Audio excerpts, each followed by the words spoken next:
Learning to get comfortable with the uncomfortable is all about accepting the harder choices rather than the easy ones, and then over time getting used to that feeling. In other words, practicing what you don't know rather than going over and over what you can already play is a good place to start. One of the number one things to focus on is your intention to become a better musician, and I have a whole video on this particular subject. So if you haven't seen that video yet, then you can find that right here. Discipline is one of the cornerstones of this principle, as discipline requires you to become a disciple of your own higher self. Discipline is what enables you to practice every day. Now, if you haven't already done this type of thing, what I want you to do is set yourself a challenge to practice for 7 hours per week for the next month without missing a day. It's a lot harder than you think to develop this kind of consistency, but in the long run, you'll become a lot better for it. It always makes me laugh when students of mine respond to this challenge with, "Hey Joe, I'm not looking to become a bass virtuoso like Jocko or Hadrian Farode." Listen, let's get something straight right from the beginning. To reach that level of mastery takes a lot longer than just 1 hour a day.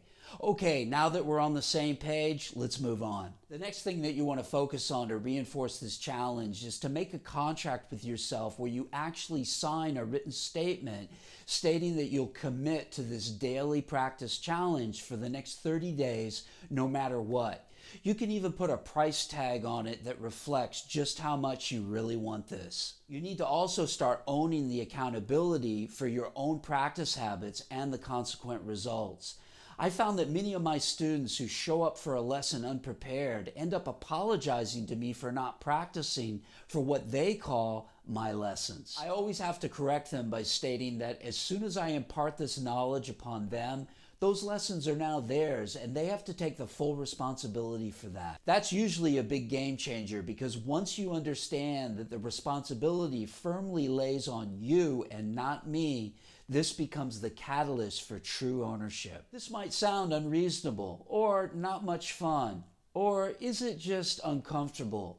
Remember, what we're trying to do here is learn how to become comfortable with the uncomfortable, right? So the way this concept starts working to your benefit straight away is by learning to cultivate brand new practice habits. It takes about a month to create a new habit, so the monthly practice challenge will enable you to start to establish some new habitual practice patterns. You really want to do this every day. That means no breaks for the next 30 days. That's when you're going to get to the point where you won't be able to imagine practicing your bass in any other way. This is what it truly means to get comfortable with the uncomfortable.